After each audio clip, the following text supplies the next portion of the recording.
welcome one and all to Umami Manga. I'm one of your hosts, Petter, and with me I got my co-host, James. Hey, howdy, hey. And today we're talking about Volume 10 of Kaguya-sama Love is War. And before we get into the discussion, talking about the characters and the comedy and the romance and all that, I would just like to wish Chika Fujiwara and Yu Ishigami a happy birthday, because this episode is going up on March 3rd. Yeah. So, How both dare of them. you have the same birthday as me? Yeah. I love that. I think we learned that in Volume 5, I think, at the end of Volume 5 at some point, I think. I can't remember which volume. But I think, yeah, funny how they share a birthday and that we're actually releasing this episode coincidentally on their birthday. So, yes. This time around, I think we'll go the usual order through the characters. So let's start with Kaguya Shinomiya. She starts thinking, like, at one point in this volume, she starts thinking that she might have waited too long for Miyuki to confess his feelings to her. It's the chapter where they do the 10 yen coin game. And, like, at the beginning of that chapter, she has those kind of worries that, ooh, maybe I've waited too long with this, and, like, maybe he's moved on to someone else, or, like, something like that. She kind of has those worries. And I thought it was very fitting to have, or like, for her to, or basically for Akasaka to show her having those worries right after the chapter, which was like Maki's big introduction chapter, because I think that chapter dealt a lot with that kind of thing about being too late to get your crush and all that. So I thought that was an interesting little continuity thing, and also, but also just in general, for Kaguya to have those feelings was interesting, I think.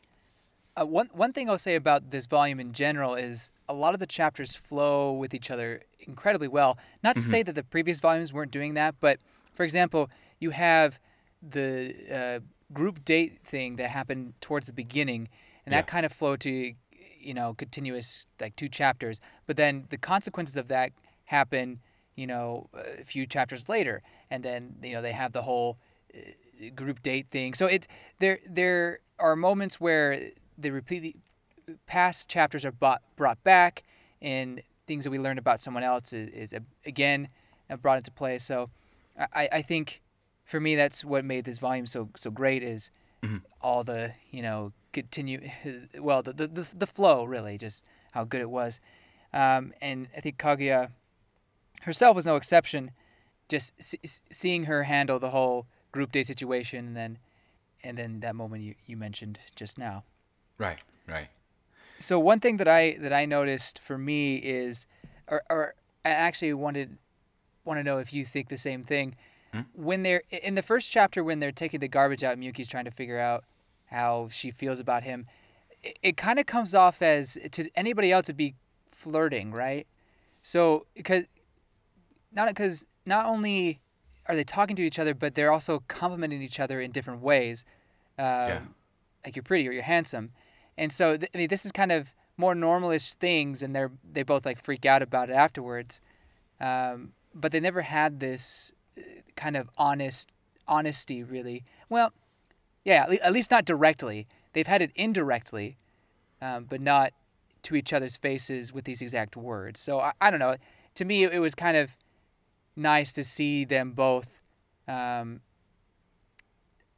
necessarily how they feel, I guess, but basically tell the other person that I find you attractive. Right, exactly. Because there was one point, I can't remember when or exactly what the situation was, but there was an earlier point in a previous volume where they also kind of started showering each other with compliments. But it was in a different way, because I think this one was, this one wasn't purely physical, but it was mostly kind of, or at least to me, it felt like it was mostly about kind of what about their looks do they find attractive, kind of. It was kind of like more of a focus on that, and I thought that was interesting. I thought it was nice, and obviously, well, Kaguya obviously, she uses her calling ritual trick, and because without that she would have been, like, probably fainted, passed out or something. Yeah. But yeah, it was really nice to see that from both of them, really. Yep. And I think for me the biggest like, kind of, and I think maybe probably for anyone, I would assume for anyone who read this volume, the biggest thing from Kaguya was the phone thing, the whole like the last 2 chapters basically, which actually, speaking from the anime side of things, the last 2 chapters, the phone chapters, are the only 2 chapters from this volume that were adapted into season 2 of the anime. What? Yes. Are you kidding me? No. However, like based on the fact that they've gone out of order before, I'm holding out like hope, and in fact I believe that they will take several of the chapters from this volume into season 3. So was Maki not even introduced really in the season 2? Not really. Like she appeared like making the comment about like, oh, those 2 are always flirting with each other. Like that part was there, but like nothing really more than that. Okay. Wow. I was just thinking to myself, some of these chapters like, oh man, can't wait to see this animated, etc., etc. Interesting. Okay. Yeah. Huh. So I mean, basically, season 2 basically only goes up to volume 9, except for the last 2 chapters of this volume, which are also part of season 2. To be fair, those are some precious moments that they have, and I think it's a good way to end it into season like that. Yeah. And I actually was wondering, like, wow, if they did all the way up to 10, there's a lot of stuff to cover. Yeah. So now it makes a little more sense that they would have skipped a bit more. Huh. Interesting. Well, right. I guess that's all I'll say for now on that. But right, and I guess with that in mind, now you have read everything that is covered in the 2nd season, in case you want to watch that at some point. So you can watch it without getting spoiled on anything at this point. Hooray.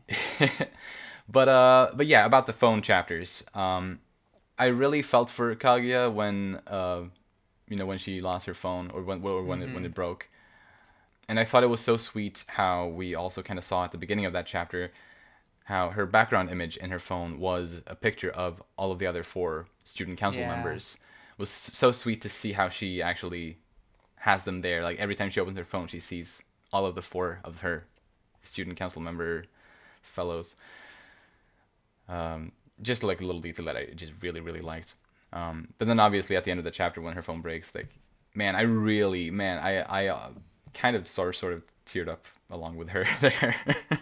Even though it's just such a little thing, and she says it herself, like, man, why am I getting so emotional over this? Like, whatever. But it was such an important thing. Like, the memories she made with them were precious, and not having those memories documented anymore, I totally relate to that being a sad thing.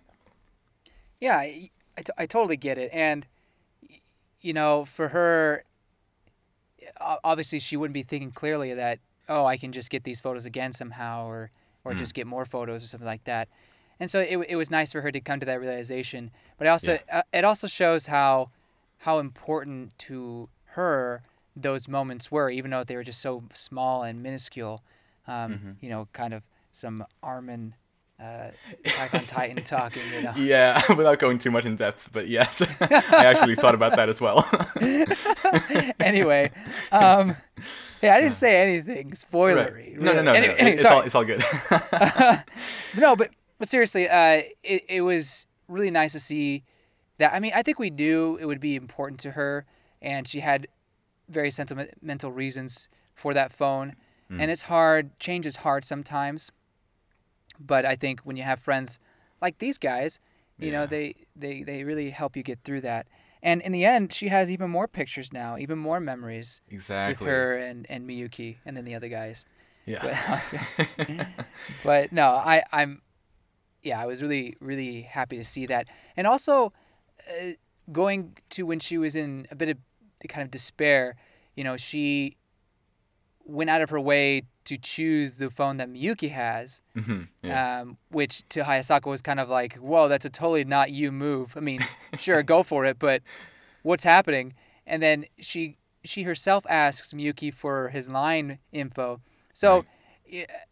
I mean, obviously she's depressed, but at the same time, because she's not worrying about that kind of stuff, she's able to do things that she really wants to do. Yeah, she's always totally. wanted to do. So I don't know. I guess it's more. I guess it was more of like a joke and understand her psyche. But at the same time, it was interesting to see her just be able to do those things she would normally find embarrassing. Right. Yeah, I mean, especially like first of all, yes, I agree completely with that. Like from Kaguya's personal perspective, it makes a lot of sense, and it's also nice to see it in that Mm-hmm. kind of way. And also, kind of from like the narrative point of view, I think it's also nice because we basically had that battle already about asking about the other person's line info. So like we had already kind of seen that battle and how that would play out. So I for like That's true. with that in mind, I enjoyed that they just kind of cut to the chase in this Yeah, one. yeah, I agree. Yeah, totally. And about the photos that she got, like when everyone started sharing the photos that they had and stuff like that with everyone in the line group. The two other photos that I thought were especially nice were that apparently you took a photo when they were in the taxi looking at the fireworks. So I thought that was such a nice thing, and also either you or Chika, I would guess maybe you, although it definitely could have been Chika as well, took a photo of Kaguya and Miyuki when they were gazing at the night sky together. Yeah, So that's like a good shot. those are pictures that Kaguya definitely didn't have before. That I think she is very happy to have now. For sure. Yeah, And yeah. Oh man, I was just saying it would be really nice to see some of those pictures, but obviously, that's kind of like it may be going too far, but still, it's really cool. yeah, Really yeah, cool it's to so see. nice. And I really liked in this volume as a whole, I felt like the student council is really getting more and more tightly knit and like just Mm-hmm. as a friend group. And like I think that this part of it, like when they're all sharing their pictures together and joining up together in this line group, I thought that was one of the good moments with that. I thought it was so sweet, and how all of the entire student council like was there for Kaguya in that moment when she was just, and like everyone understood that she was feeling down for some reason, and they were there for her, and that was, I really liked it. Yeah, such great friends. And they were there for her for like in the exact right way as well.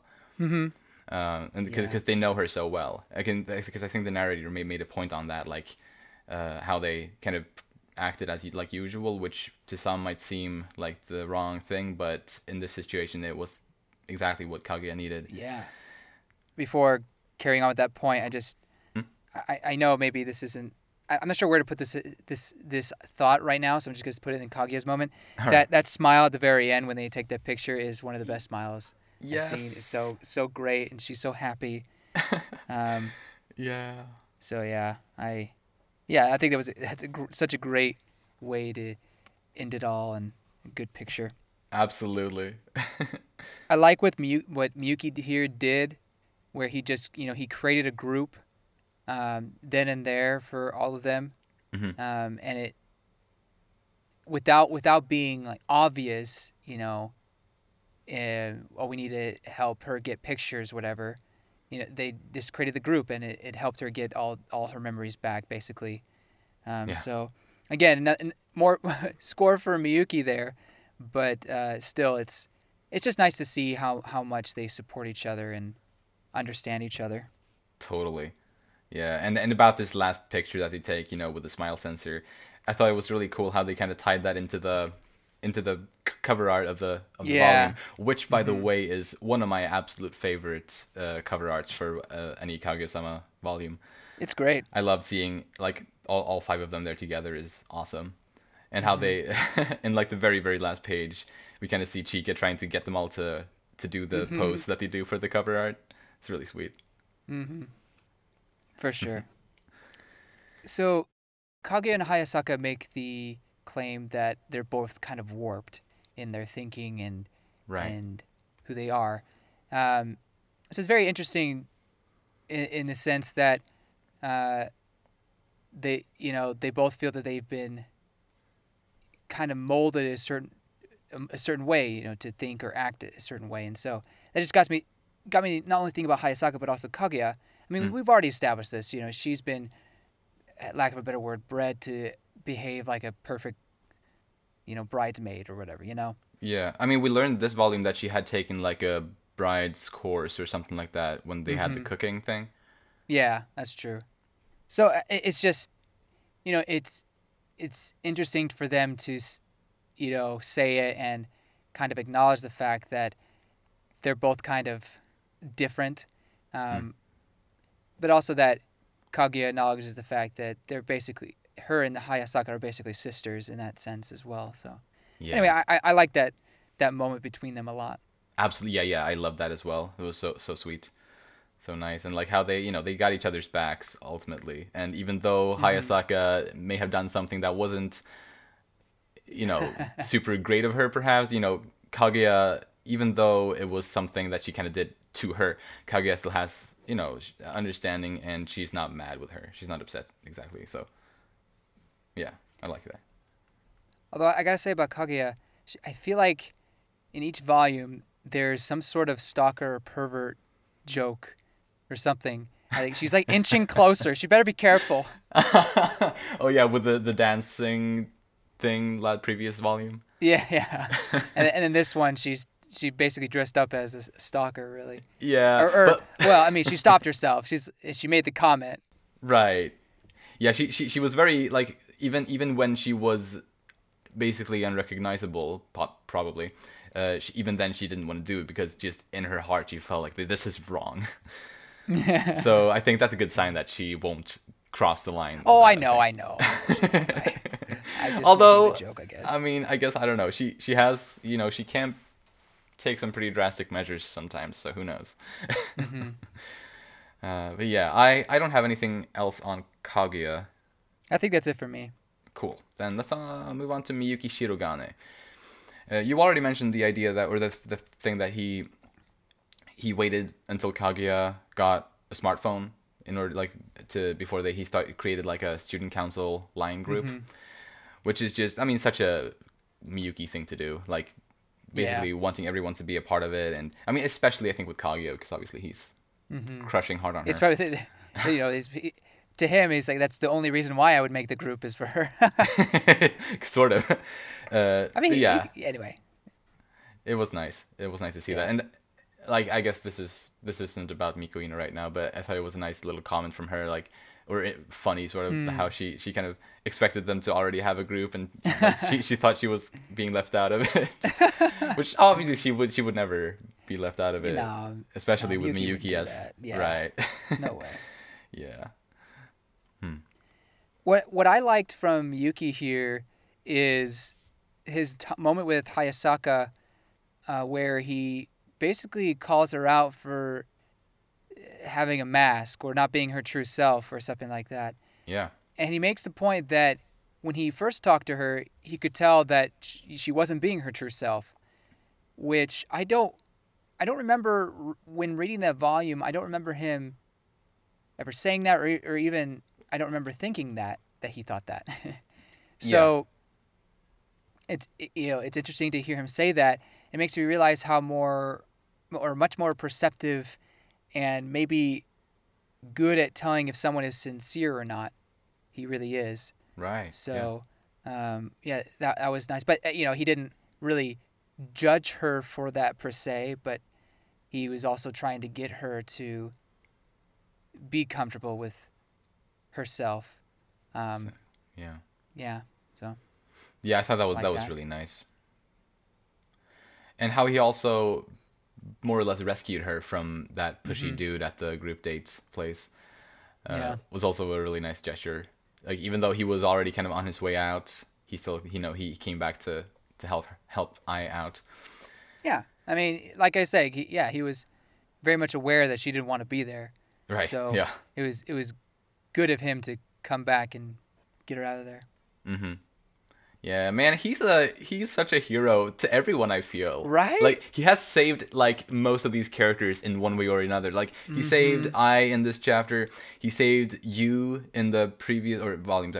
Right. He saved you in the previous volume, and he saved Miko in volume 7 on the stage there. And, like, I guess Kaguya and Chika, I don't know if he's rescued them, but yeah, it depends. I mean, you could debate that he rescued Kaguya with the fireworks stuff. I mean, dude, I thought about that when I started, like, this whole talking about this whole thing. But yes, absolutely, yes, exactly. I guess not so much Chika. You're right. Right, that's the one that maybe he hasn't saved her. I have a point somewhat related to that when we talk about Chika, though. So okay, gotcha. But yeah, apparently Miyuki sucks at rapping, but we saw that apparently Chika started teaching him. Yeah. With just like a pass by little panel. It was really funny, I thought. Oh, so funny, and especially with Kaguya's commentary over it. Oh my god. Yeah. Well, it also kind of the lead up to it, because during that Hayasaka and Miyuki chapter, we have that revelation, but Chika's getting like these cold chills of like something's coming, kind of a thing, or or PTSD or whatever. I don't know. It just was great build up, and it wasn't necessarily showing in a chapter. Of course, if next volume shows the chapter, that, I mean, whatever, that's cool. But I think it doesn't need to be shown. We just see it here, and I think that's good enough, and it's a good joke in its own right. Absolutely. Yeah, I love it. Because we've seen her teaching him things so many times now. And so just with that one panel, it's so funny. And like she even has like the slave driver headband. And about Miyuki, we also saw him like later in the evening on the karaoke chapter. He stayed and to sing karaoke all by himself. Poor Miyuki. Oh, like that's one of the saddest things probably. Yeah, man. Singing karaoke by yourself, man. So sad. This may be jumping the gun, but when Maki talks to him, I won't go into detail because I kind of want to save it for Maki's part, since it's kind of been building up to that, so I'll give her time. Yeah. But it is interesting that Miyuki, I think, kind of relates to her in how she's handling her current predicament, her situation. He says some things like, "Oh, this sounds familiar," or when Ishigami kind of mocks her or pokes fun at what she's doing, or berates her with logic if Chika was here. It's Miyuki's kind of like, "Oh, I feel I should be hurt here," or something. So he's obviously aware of his own pride, and I mean, I guess we've established before, but it's interesting to see Miyuki kind of relate or understand that I'm kind of in the same boat. Yeah. Kind of as this person. Right, Anyway. because I feel like she, like Maki, obviously, again, without going too much in detail, she is like the third character in the series introduced to have that kind of mindset where they're basically too proud to confess their feelings for the other person. Because, I mean, that is, especially like in the first 2 or 3 volumes, that was like basically nailed in sort of by the narrator that, ooh, love is war, the person who confesses their love first is the loser. And for the longest time, really, the only characters with that mindset were Miyuki and Kaguya. Because everyone else, like, no one else really thinks about it that way. Until now, we got Maki as well, who sort of seems to have a similar kind of mindset like that. Yep. So I think that's interesting. I think that's all I have on Miyuki. All right. Let's move on to Chika Fujiwara.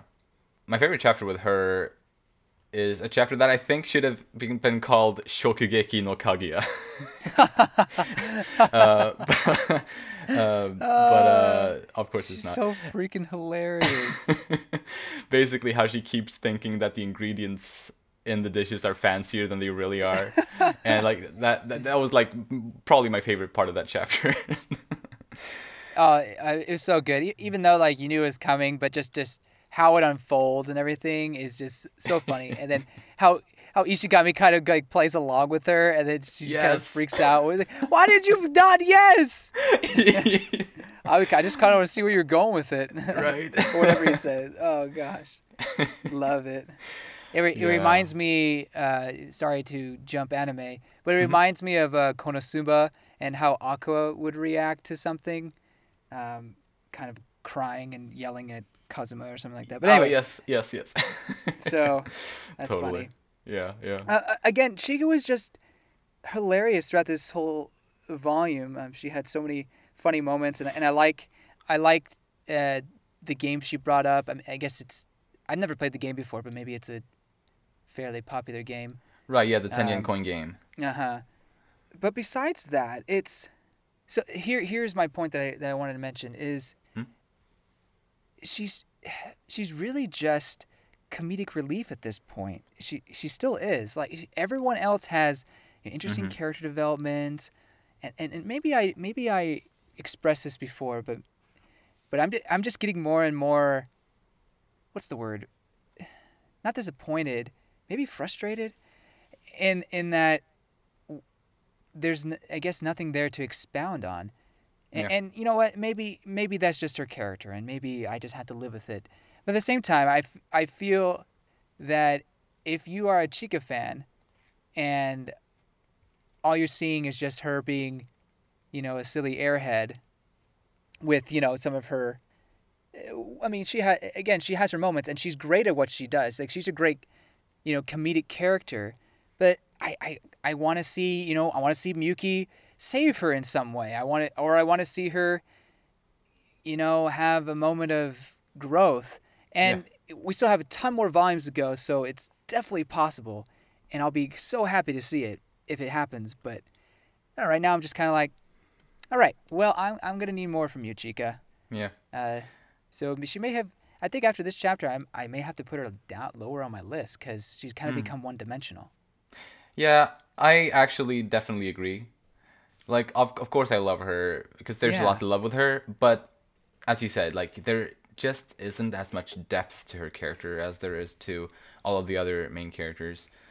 And I mean that's why she is lowest on my list, at least out of the main characters in the story.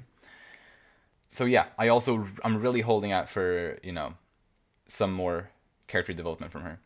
Yeah. For sure. I mean, for the longest time, I was saying Chika was my favorite, and we were. I think you were even saying that you enjoyed her much more in your second this read through. Yeah, I'm not sure how many read throughs you've done, but no, this is only my second read through actually. Yeah. Okay. So your second read through, and I still agree with the fact that we were finding things, and there was some sort of growth, and she's much more than just the dumb airhead that they kind of sometimes portray her to be. But we've gotten to a point where so many volumes and chapters have passed that, okay, where is there sort of any sort of payoff or any sort of depth to her besides what we've already seen? And I at this point he's like, yeah, not really.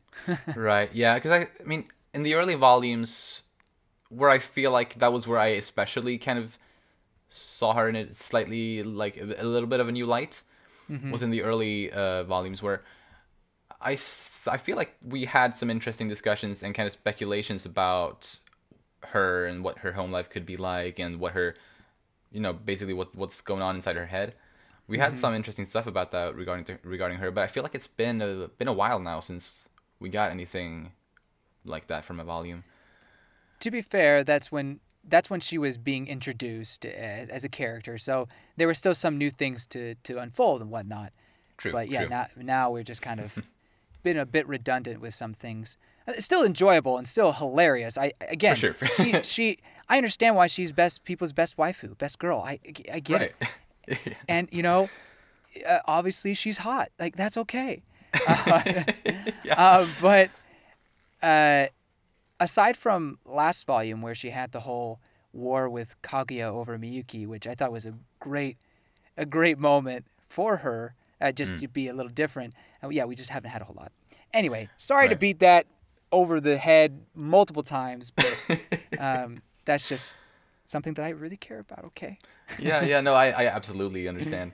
But yeah, I think I just one little last thing I wanted to mention about like the 10 yen coin game is. Oh sure. Well, actually, this isn't that much related to her, but I felt like this is the best play to say what I'm saying because she was kind of the instigator of the 10 yen coin game and that whole thing. Obviously, it was a nice game, a fun game, and for Chika to suggest it and to know about it and all that is fun because she has this fascination about romance, even though she herself doesn't seem to have any romantic interest for anyone. Right. But it is still something that she's very excited about, learning what others think or feel. But basically, my favorite thing that we got out of that game was for you and Miko to both kind of learn that everyone else at the student council actually appreciates them being there. Yeah. That was a really nice thing that came from that game. We had that whole volume for Ishigami, Mm. and I think we were just talking how, he can at least feel more at ease that he can move on with his life, and he can be friends with people and whatnot. But at the same time, he still has these moments of maybe low self-esteem or even depression that kind of make him wonder, does everybody just hate my guts really, or something like that? And to be fair, even with great character development like that, sometimes people have moments like that. Of course. And obviously this is for comedic reasons, but it's not out of the realm of possibility that he would be kind of down on himself like that. Yeah. Especially for a high schooler. I think to some people that might get on people's nerves, like especially if you constantly ask, hey, do you hate me, or am I being annoying, or something like that? Well, now you're being annoying, yes. Right. Yeah. So I guess there's like a certain degree of caution and tact behind that, but at the same time, again, for both of them, Ishigami and Miko, it was good. It was good to hear that. Yeah, and I guess we can move into talking about you, Ishigami, since or do you have anything more on Chika? Well, not Chika, but since you brought up the game, like right. Oh yeah, well I guess we can talk about the game from you, Ishigami's, or anyone else's perspective. I think I am going to go into Ishigami because cool. when Chika brought up the romance part, obviously she's interested in that. We know that she doesn't have any romantic interest. So she's definitely one of the people who had Tails, right? Tails was this no romantic interest. Yeah. So that leaves only one other person who has nobody they're interested, and then 3 other people who are romantically interested in someone. Yep. It's safe to say that Miyuki and Kaguya, for whatever reason, felt like they needed to answer honestly, right?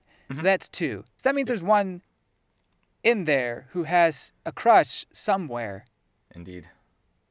And based on the clues that we've gotten in this volume and from last volume, I think it's Ishigami. And not anybody in the student council, I don't think. I think it's the senpai lady girl who originally gave him switched contact information with him. Tsubame. He said Tsubame's name in this volume. Indeed. Earlier on, so clearly it's a name that he's thinking about. So that's my guess. I mean, maybe Miko will surprise us and actually be the one, but I think it's Ishigami at this point. He seems to be the one who's more actively searching for a crush. Yeah. Based on this volume as well, I think you're right. Based on this volume, because I also took note of that. First of all, yes, one other person besides Miyuki and Kaguya is in love with someone, or is at least romantically interested in someone. And as you said, when you was trying to protect Miko's secret, about the earbuds thing, he did mention Tsubame Koyasu. As the way he put it made it seem like maybe it's something like that. Obviously, not definitely like that by itself isn't necessarily like a clue or crucial, but there was actually a third part in this volume as well, where I think there could be seen as a piece of evidence to this, which was when they were talking to Maki. We learned that he has been thinking recently about doing romantic things with someone who has more experience than him. Yeah. And we know that she's an upperclassman for him. So maybe he has these thoughts that she has probably been in relationships before, and so she's gone to Disney World for someone. Yeah, right. What else? Okay, I won't say it. But... So basically, I think there is enough evidence to assume this, that he has a thing for Koyasu. Interesting. Yeah, and I was happy to see you pick up on that as well.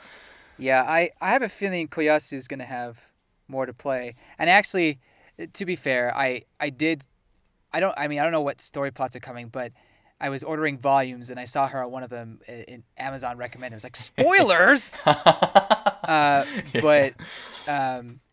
but then I was thinking, okay, how will she play it? I mean, this anyway.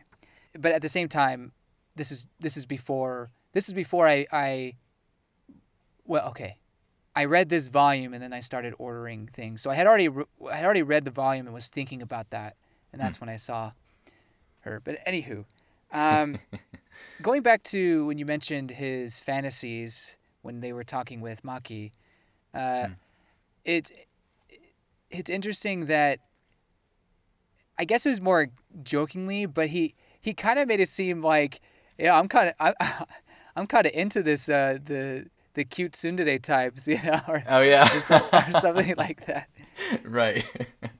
I don't know. Maybe that's maybe he kind of has a soft spot for that, but I don't see him trying to get with Maki anytime soon. But I could be wrong. Who knows?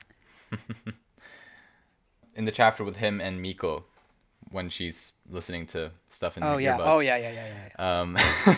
First of all, that's probably my favorite chapter in this whole volume. Oh my gosh! Personally, so funny. It's a chapter that I've been like looking forward to basically. Okay. Hold on. Huh?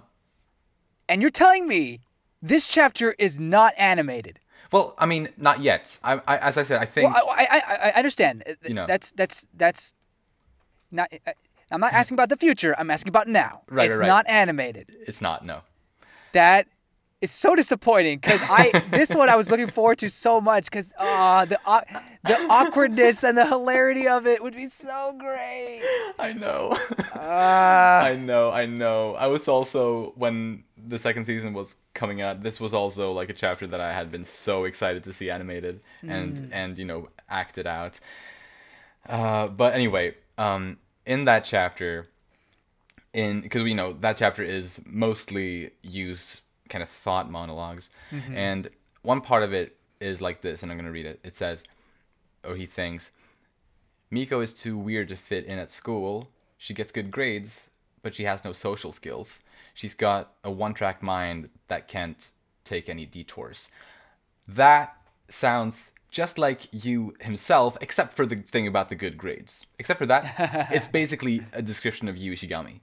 I thought it was really funny. Obviously, it's a description of Miko as well, but that just goes to show how similar they are. So you think Ishigami's mind can't focus on other things? Yeah, well, I think the previous volume was kind of a proof on that. At least young Ishigami, and I don't think he's changed as much as the previous volume kind of made him out to. I mean, obviously he has grown, but maybe not drastically. I don't think. Basically, his idea of justice and how he can't really, like when Ogino was, you know, doing all these bad things, he beat him up, which he shouldn't have done. But his like strong sense of justice kind of felt like he deserved that, and there wasn't anything else you could have done really in that instance. And I think that's kind of a sign of sort of a one-track mind for him. Yeah, I see what you're saying. What I took from this, besides that, is how earnest he is in protecting her. I mean, at the very least, he could just let her be embarrassed. I mean, in the end, she was, but just let it happen, you know, and he could just have a good laugh at it. But at the same time, or instead of that, he's got I gotta protect her. I gotta do something because she can't do it. Or I mean, he has his own reasonings and whatnot. So it's very interesting to see that. And I just wonder, why is that the case? Because he's not necessarily like that with everyone else. So he helps out with people in the student council. He's very aware of his surroundings. I mean, we've established that.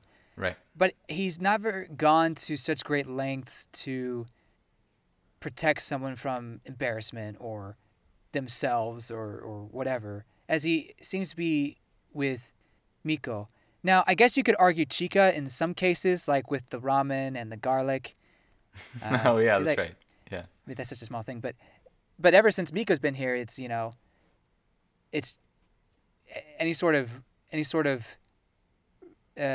interaction between Ishigami and Chika is just one teasing the other rather than protecting in some way. So I guess you could say Miko has kind of replaced Chika in that sense. But no, what I'm trying to say is I'm not entirely sold on it, but I think there's definitely some signs of a ship being built here between Ishigami and Miko, and I think we could see them in the last volume as well. But I wanted to just be kind of I was just kind of hesitant, just wait and see. But I think with this one, seeing how much Ishigami is willing to protect her in such a small little thing, it kind of gets me a little more excited, or not excited is the wrong word. A little more willing to accept the ship. All right. So nice. That's nice. where I'm at. Gotcha. And actually, since we're on this topic, there's something I actually forgot to mention when we talked about the previous volume, which I think kind of maybe goes along with what you're saying here. In the previous volume, we learned just how both you and Miko have been looking out for each other, kind of behind each other's backs, ever since junior high, at least. And we learned that in volume 8, we learned that there's a chapter with Miko and Osaragi, where Miko brings up this old flower that she got from some unknown person who was helping her out behind the scenes, like without her knowing who it was. And that was when she kind of talked about what love is to her, and like that's when someone is willing to look out for you and help you out without necessarily taking any credit for it. And so we learned that in volume 8, and in volume 9 we learned that Yu has been looking out for Miko behind her back ever since around that time. And in this volume, Miko is looking out for her as well. Miko is looking out for Ishigami behind his back as well. Precisely. And yeah, I just had this thought that maybe that flower, maybe it was you. I'm gonna be honest with you right now. That flower, I kind of had a feeling it was somewhat related to Ishigami, just because the fact of Osaragi mentioning you around the same time as the flower was mentioned. So it was kind of like, okay, there's probably some sort of connection there. And also, that chapter is called Yu Ishigami Closes His Eyes Part 2. Oh, very fair. It's a good connection. But you bring up that point that that's the way she describes love is exactly how Ishigami is going about it. And she as well. Oh, and yes, and her as well. So it does make me wonder. I sound like Jar Jar Binks. It's making me wonder. Do they have a love relationship? Do they realize that they have feelings for each other, or is this just kind of a subconscious attraction? I don't know. I guess we'll find out. I'm really interested to see the context behind that flower, and how she was given it. Definitely. Because I imagine we'll see it again. I hope so. For sure. Yeah. This is all very exciting because, I mean, these are my two favorite characters in the story. So I would be super happy if they would hook up somehow. Yeah. But yeah, I don't know. More about you though. Obviously, yeah, that scene with him and Miko, like, he should have let her know sooner about the earplugs or earphones not being plugged in. If he had done it when it was just like the nature sounds and like stuff like that, it wouldn't have been an issue. But he waited too long. He waited until all those weird things started happening. To be fair, How is he supposed to know? No, of How is course he supposed to there was know? no way. There was no way he could have known. But yeah, and like just the fact that he tried so hard. Yeah. And in the end, he tries to drown out the sound of it with his own voice, and it just comes off as if he's making fun of it. Oh man, he's such a good guy, but he always kind of things go wrong and then he's blamed for it. It's such a Yeah. and obviously his backstory was like just a big example of that, but it happens in smaller ways as well. Indeed. Do you have anything more on you? No, I think I'm good. Cool. I have one last thing on him. Okay. One thing that I thought was really nice in the very last chapter. He was the one that took the initiative for them to take the group photo with a smile sensor, and that might sound like a small thing, but I think that's a kind of a sign that shows how far he's come. Like how, he now has the confidence to suggest the group do such a thing. I don't think it's something that he would have done earlier on. And I said earlier that I don't think he's grown like the previous volume. I don't think he grew like an insane amount, but he definitely grew. Because I think he's still the same person, and you don't, transform like tremendously overnight. But I think that's one of the little examples that just shows how his confidence is actually far better now than it used to be. So when I read that, I kind of took it as someone who was interested in the technology behind it. That as well, definitely. Rather than someone really wants a picture. But at the same time, I could see him totally be willing to or wanting to have that picture with everybody, because I think he's really enjoying his time with the student council and with people that he feels like are his arguably best friends. Yeah, dude, totally. Yeah, totally. All right then, let's move on to Miko Ino. So yeah, we talked about the chapter with her and you already. How she likes to listen to relaxing tracks in her earphones, and just the sounds of water, nature, grunting camels, encouraging words from hot guys. The usual. I was really shocked to see how low her self-esteem is, to be honest. Yeah. I didn't expect. Yeah, really didn't expect any of that, but yeah, the encouraging words from hot guys. Yeah, that's yeah, that I mean, whatever she needs to keep herself, sane. Maybe that's not the right thing to say. Well, sort of. I think Yu was absolutely right when he speculated that her listening to those tracks was to help her cope. I think that, I don't really know why else she would be listening to that sort of thing. And I think it makes a lot of sense for her specifically, because I think it gives, listening to that sort of thing, I think gives her a feeling of attention that I think that's been lacking in her life. Yeah, yes, exactly. Mm-hmm. Based on, her parents don't spend any time with her.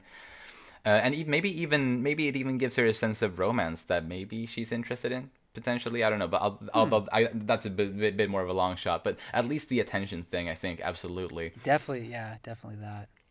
Well, and as we see it a couple times in this chapter, she's still self-conscious, and she wants to know what the student council thinks of them. Or as we mentioned earlier, she was worried they had created a line group without her. Right. So it's not,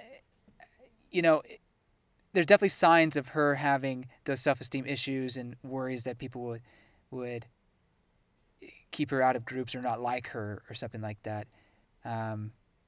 So it's understandable why she would be listening to this, but it's also great that she has this new friend group, the student council, who really seem to really care for her and wouldn't try to discriminate her or bully her in any way. So totally. Yeah, anyway, I think that was nice to kind of see, because I guess we didn't really see too much of those things that she might struggle with, but it's also nice to see them reassure her that, hey, we like you in the group. Yeah, right. Yeah, and I think it makes a lot of sense for her to have those kinds of sort of fears or worries, like that low self-esteem, because throughout her life, and she being the way she is, she has had a lot of people not treat her politely or Right. well. She was bullied in junior high and all that. So I think it does make a lot of sense for her to have those kinds of worries about people, even and she she is still, all things considered, pretty new in the student council. Mm-hmm. You know, going back to your point about her potentially wanting romance, Mhm. you know, at first I was kind of like, I don't know if that really shows it. Maybe it does. I mean, she's a girl who has, who likes to hear hot guys talk. I mean, come on, that makes sense. Yeah. But I mean, hey, there are actually CDs like that. So, Yep. but you also brought up the fact that the flower, and I had kind of forgotten about it. But at that moment, she was talking about real love and how fondly she was thinking about that flower. So, I guess in a way, yeah, she is kind of a otome, a maiden in heart, just kind of like Chika is. Like she kind of likes that romance stuff, but Right. obviously Chika doesn't have anybody she likes, and I don't know if we can say Miko has anybody yet, but they both have these desires for romance, I guess you could say. Maybe more so Miko based off what we see. So I think you're right in that assumption. Yeah. Maybe. Going back to what I was saying about the potential ship between her and Ishigami, she is so stubborn. Like Yes. Ishigami went all the way to help her and try to get her to realize that her headphones were unplugged, but then she just blames him and says, "How dare you for making fun of me?" Or he's like, "I wasn't even doing that." But it kind of came off as that, to be fair. Did it? I mean, I guess It sounded basically. He was guess. basically just kind of imitating the sounds that came out of her cell phone really loudly. I mean, yeah, he tried to do a good thing, but it definitely, I think, came off as making fun of that. I think she's just being dense here. He just got done listening to an embarrassing song with his headphones unplugged in. Yeah. I mean, can't you just put two and two together there? Come on. Well, Anyway. but I think, so first of all, I this is something I actually wanted to say as well regarding Oh, sure. Go ahead. her listening to that, listening to those sorts of tracks. That is such a personal kind of thing to listen to. It's absolutely not something you would like anyone to know that you're listening to, especially not a character like Miko, because she is she wants to come off as so proper and there for her to be perceived as somewhat of a pervert or lustful person, like that would ruin her, I think, like in her mind, like that would destroy her. So and I think her face says a lot at the end of that chapter where she realizes that everyone in the student council heard that, like how just broken she is. So I totally understand just how much that hurt her, and I think also kind of how, I guess, being so sad over it or just shocked over it probably does kind of made her lash out at you there, just because he was the easiest person to lash out at. Well, I mean, yeah, if she's gonna lash out at anybody, it's gonna be Ishigami, Right. no matter what. And I think, to me, I always took it that she just was really embarrassed. I mean, of course, you'd be really embarrassed and that kind of thing. Not so much that this is not the image I want to be portrayed as, but anybody who gets caught listening to that, unless they're very comfortable with their likes and whatnot, would be embarrassed if other people heard that. I think people would also be embarrassed if they heard them listening to some trashy J-pop song like what Ishigami was trying to do. Yeah. So that's the thing. Like, I don't think he deserved the crap he got. And No. I mean, I understand her being embarrassed, but to automatically snap at him and not try to think clearly of the situation, it just goes to she's stubborn. And my point is with that, is she a tsundere? Does that count? If she's technically not, if she doesn't have the romantic feelings, which I'm not sure she has yet, or at least is acknowledging, is she a tsundere, or is she just a stubborn person. I don't know. You know, like how do you define tsundere? Because clearly we see we said in the past Kaguya is a tsundere, and Miyuki is a tsundere. Miyuki is a tsundere.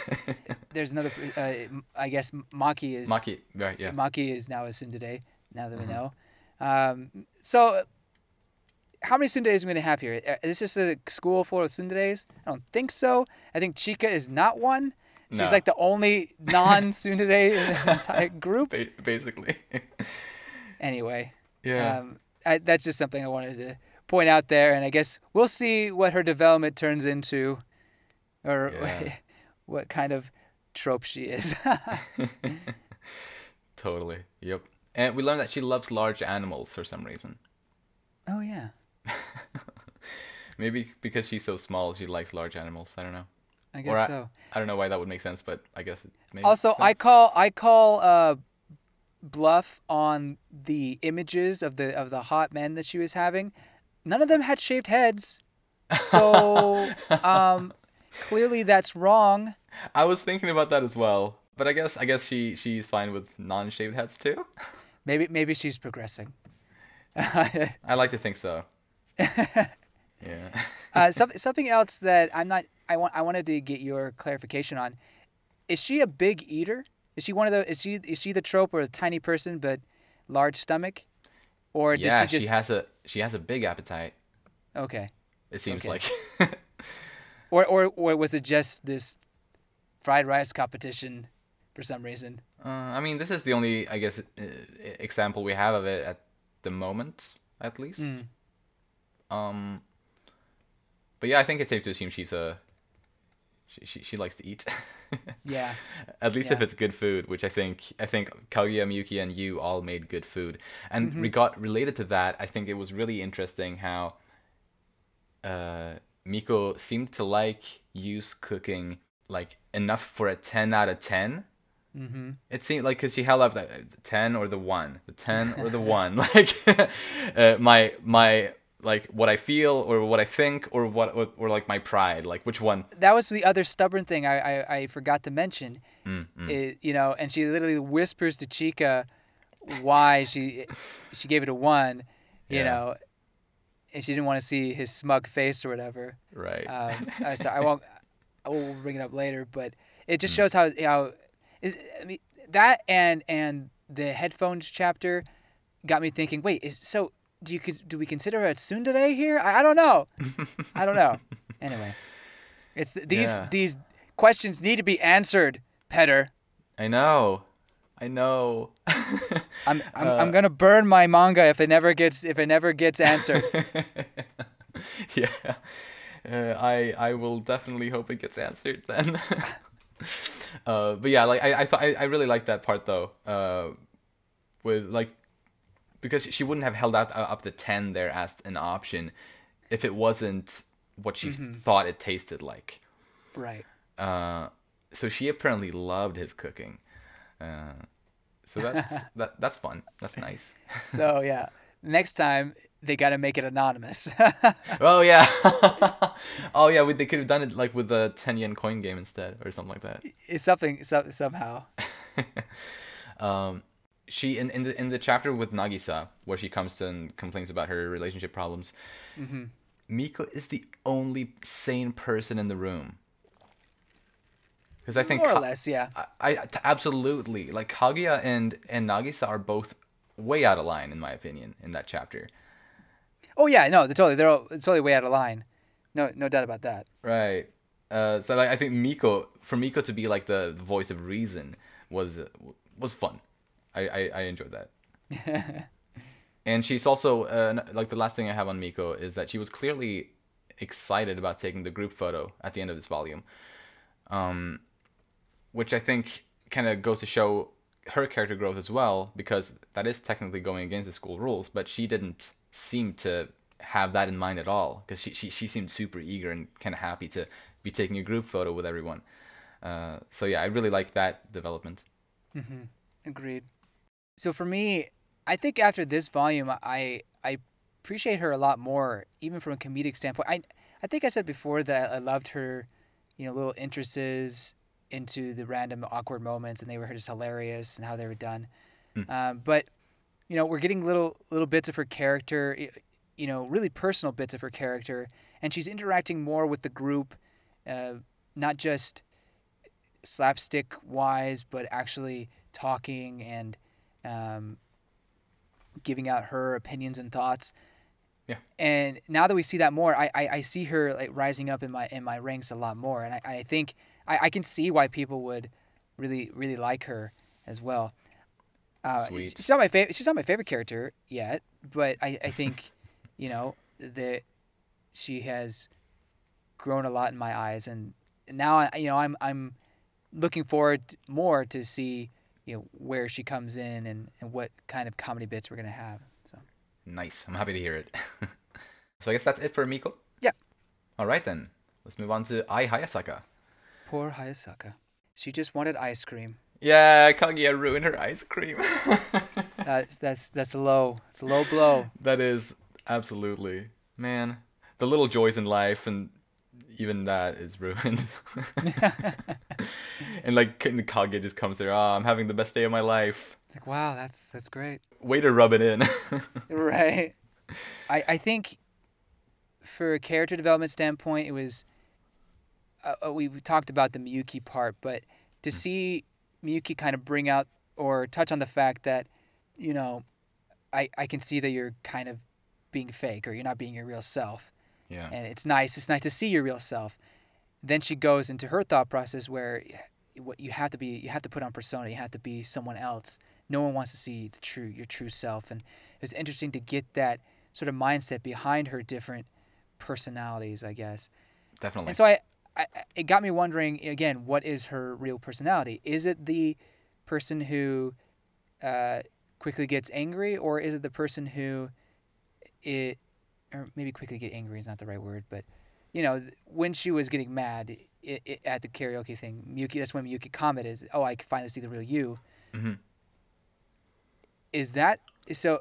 Obviously, that's part of the real you, but is that part of the maid Hayasaka, who's a little more quiet but still kind of teases Kaguya, or is that even a persona that she has to keep to hide her true self? I think.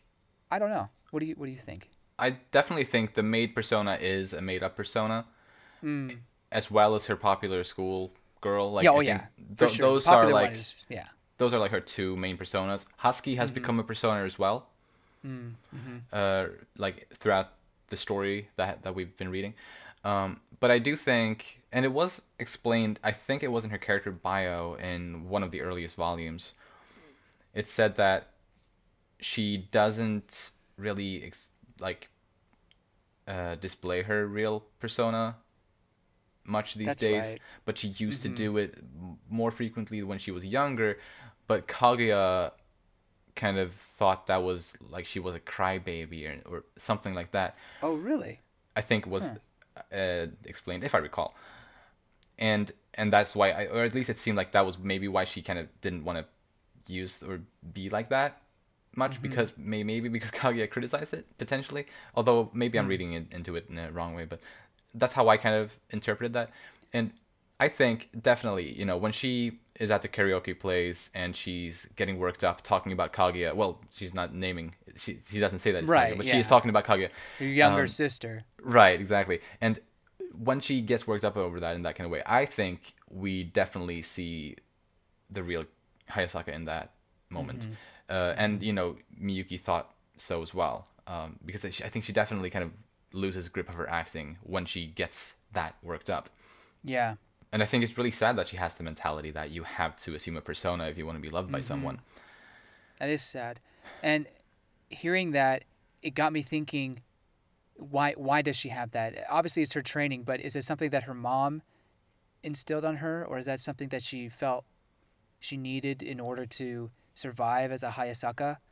I'm interested because we got a little more. Well, past two volumes, we've got a little bit more about her mom, from the notebook that she kept to her not being able to come to the PE day.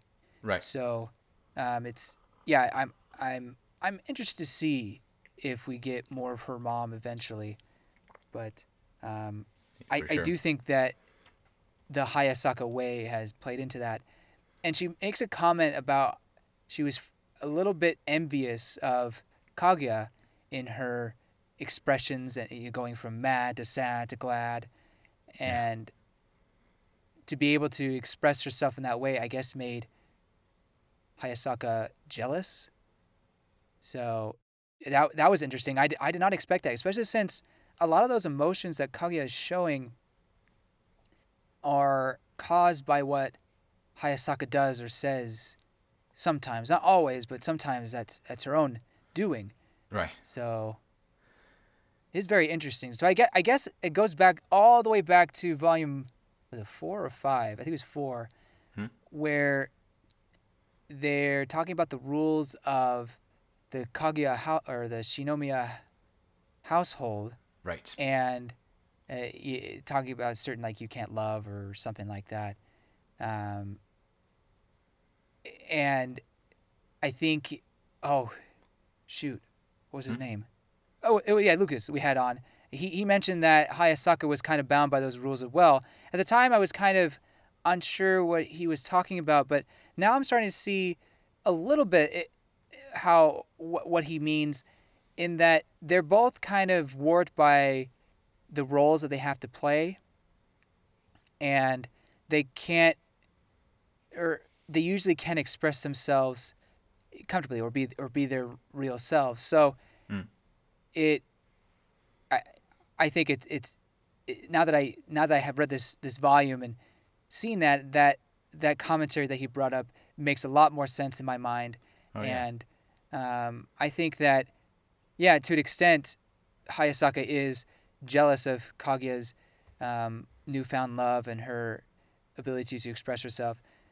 Even though I feel like Hayasaka seems to be a lot more worldly and knowledgeable than Kaguya is about things, for whatever reason. Yeah, no, but yeah, I think definitely she has had an easier time, and I think that's thanks to. I mean, sure, being a Hayasaka might be hard in itself, but I don't think it's anything really compared to Kaguya's situation, having to growing up as an actual Shinomiya family member. So I think while they are on the same scale, I think that Kaguya is far further on that scale. Gotcha. And I think that makes sense. I think but I think I think there's definitely some sort of jealousy from to like how she kind of also wishes that she had what Kaguya has, and I think her frustration as well makes sense, because she feels like if she had what Kaguya had, if she had someone that she liked as much as Kaguya does, she would actually do something about it. But the fact that Kaguya doesn't, or well, she does, but not very, she doesn't take any big steps really. But Hayasaka feels like she would have taken bigger steps and gotcha. Put in more of a fight to get there if she was in that situation. I think it's something along those lines. Mm-hmm. Yeah, that makes a lot more sense. I mean, I still think it's a little bit of what I was saying, but I think I didn't even think about the fact that she'd be jealous of her, kind of love life, I guess you could say. The fact that she has romance. She even mentions something similar to that when she's in that chapter trying to take a bath. Oh yeah, that's right. It's a me time. She says, I wish I was in love, but that will never happen. For whatever reason, she says that will never happen. I mean, it feels like that sometimes. Yeah, that's true. Yeah, good point. I felt like that today. Dude, same. I was like, it'll never happen. Anyway, no more pity party. Right. We could all go karaoke singing with Hayasaka, right? Yeah, or by ourselves like Miyuki. Oh, by ourselves. Oh. Social distancing, right? Yeah, exactly. Anyway, so yeah, no, thank you for bringing that up. I think that makes it even more clear this way. Sweet. And I'm glad we're getting character development for a character who's not even in the main cast. Right. She's definitely an important side character, but she's not in every chapter, and no one's in every chapter really. But she she appears once or twice in a volume, and yet we're getting great comedy from her, but also this character development. I'm just looking at Chika as like, do something. Come on, give me totally. something. Absolutely. So I didn't mean to compare, but it's just egging me. Yep, for sure. I mean, I is definitely above Chika in my list. Yeah. Yeah. I mean, she was my absolute favorite for a while. That's true. That's true. But more on I is that she gets another go at making Miyuki fall for her in this volume. Which I thought was funny. But okay. No joke. When she put the coat above the window, I screamed a little. I mean, I didn't really scream because I have roommates. But if I was by myself, I would have screamed. Yeah. I was like, oh no. Yeah. Miyuki, run. Right. Or accept it or take it like a man. I mean, however you want. Right. Well, yeah. I'm just kidding. But it was funny, and then we also or kind of from Kaguya's thought process, we learned that Ai becomes irrational when she gets angry, although doesn't everyone sort of? Yeah. So I guess there are some people who are calm even in their anger. I guess but I think generally still, a lot of people do get more like hot-headed when they get angry. So I think. Mm-hmm. I like learning that about Hayasaka wasn't like super like special, I guess. But Kaguya, especially when it deals with romance, if she gets angry, she'd be flustered and whatnot. I don't think. Yeah, I think Kaguya would be in the same boat. Absolutely. I mean, Kaguya has done a lot of remarks, especially with Nagisa. Throughout the series where she's like, wait, she is so emotional, she's so blah blah blah, like, and then obviously Kaguya has the exact same like characteristics sometimes. Yeah. I think that's funny. She's quick to judge, but yeah. Mm-hmm. Is that all for Ai Hayasaka? Yep, I think that's all for me. All right. Maki Shijo wants to take action. She's finally here! Yay! All the way back in Volume 1, she was established as a future relationship advice client. And now, we're here in Volume 10.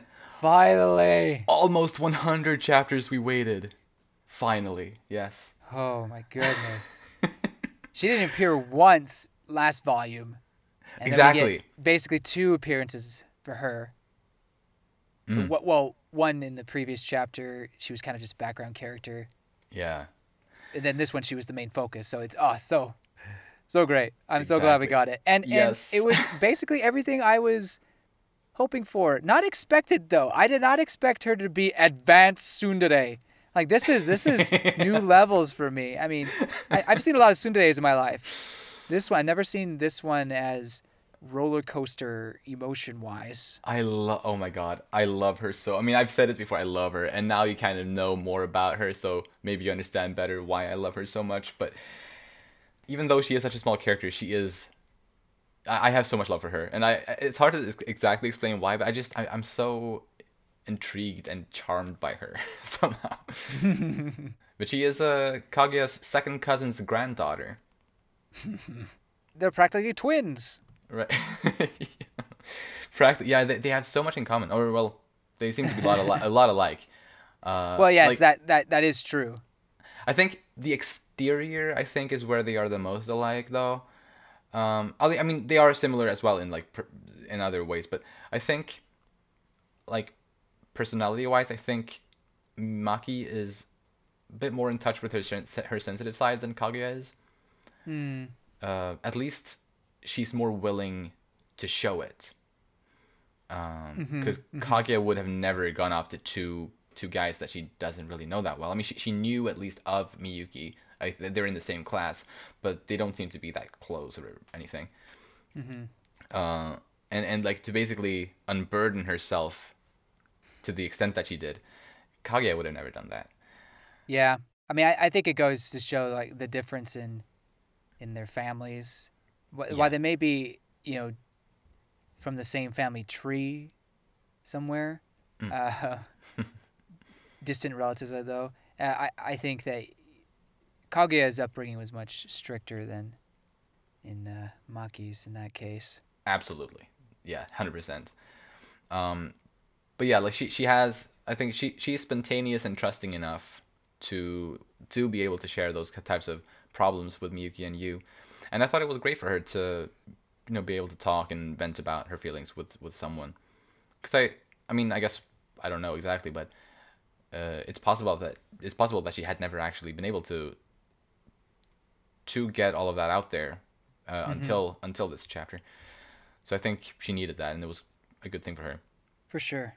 I said this a long time ago as kind of prediction, and I still feel this way, and I think you agree with me, is that Maki is kind of the example of Kaguya and even Miyuki's fate if they were to never confess their feelings, and never ask the other person out, and then someone else comes along and takes them away from them. Exactly.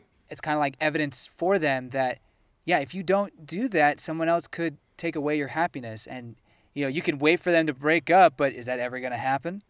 Right. So, yeah, I think it's a good, is it foil or example at the very least for them to see? Absolutely. And I mean, Nagisa and her boyfriend are also sort of an example of another thing that Exactly. you don't want to happen. Is basically you don't want to become the loser. Right. Totally. So like that whole kind of side of the story, like their part with Nagisa, her boyfriend, and Maki, like they are in a lot of ways they are warnings in different ways. Totally. So that is interesting. But yeah, we saw Maki. We learned that she intentionally suggested to Nagisa's boyfriend to get the tacky heart necklace. I think it's a small attempt to ruin their relationship there. But totally. but I mean, I think she is conflicted though, like hardcore conflicted, because Nagisa is like her best friend, and she's dating the guy that she has a major crush on. Like, oh my god, like I can't even imagine being in a situation like that. That's got to be awful. Oh yeah. I think out of all of the characters in the story, I think at least when it comes to like romantic struggles, I think hers are the worst. Yeah. Like there are other struggles that other characters have, but at least as far as just romantic struggles goes, I think hers are absolutely the most painful. I think. Yeah, that's it. She's kind of in a losing battle right now. Yeah. I mean, you never know what could happen, but still, it's it's kind of hard to wait for someone to break up. I mean, how's that gonna work? Although I do think she's going to try whatever she can to get them to break up without ruining her friendship with Nagisa. So I wonder how though. I do too. I mean, clearly you've read more into the future than I have, but I do think even the chapter says she has 2 future collaborators. True. So in her mind at least, she has people who are gonna help her. We'll see if that actually pans out or not.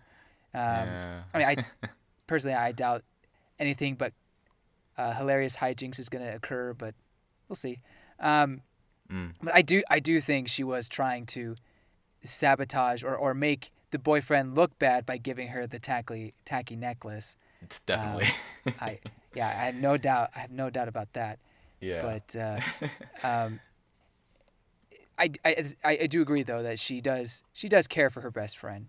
Yeah, it's such a hard situation. Like I don't even as I said, like I can't even imagine how hard that's got to be. Like it sounds like a nightmare if you ask me, to be in a situation like that. Where like as you said, it's a losing battle. I feel. Yeah, I can't say I've necessarily experienced not to this degree, because usually I can probably just move on. But yeah, she seems not to be able to do so. She's got it really bad for the guy. So I do feel bad. Right, because we learned that she was apparently even before Nagisa's boyfriend confessed to Nagisa, even before that, she was trying to take steps to, get his love, to win him over, sort of. and here's what I realized when I was reading that is, you remember how Kashiwagi's boyfriend, it's crazy we still don't have a name. We'll probably never get a name. How he said that Kashiwagi went up to him and asked, "Hey, do you have a girlfriend?" And he said no, and then they just kind of laughed afterwards. Yep. And Kaguya took that as them teasing him. She was listening behind the doors, like, oh, clearly they're bullying him or teasing him or, making fun of him. And then Miyuki optimistic view is like, oh man, that's code, dude. Like, she's asking you if you're single or wants to hook up. Right. But Kaguya was actually right, I think, in that. Actually, Kaguya and Miyuki were potentially both right. So Kaguya was right because I think they were making fun of him because Maki probably told Kashiwagi or Nagisa to go ask that question. Oh! She did that so that she could find out if he was dating someone or if there was someone he was interested in. Oh my god. Yes. And but to also make it look like that she just wanted to make fun of him. Not that she's interested in him or anything, baka. So that is one of the steps I think she was taking in order to win his heart. Totally. Oh my god. Oh, that's so sad though. Because, I mean, yes, it backfired in the end. Totally on board with that. But yeah, oh my god, it backfired so hard. Yeah. Oh man. I love that. I love that. And we kind of see like that kind of, because back then when we see that kind of story from Nagisa's boyfriend's perspective, what we kind of see from Maki in that chapter is, well, the very first volume, what we see there is like she's kind of, she's just playing along, also kind of just teasing him and laughing. And in this chapter here, in this volume, we also saw that side of her where she's kind of jokingly insulting Nagisa and her boyfriend. But of course we know how she really feels, but that is also, I think, one side of her personality, that she kind of has that tendency to joke a little bit insensitively, perhaps. Yeah. I guess that's a sign of her affection. But then again, it seems like she does it to everybody. So.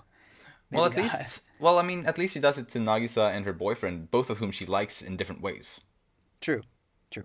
So I guess it is an affectionate thing, possibly. Although she kind of insults Miyuki and Ishigami.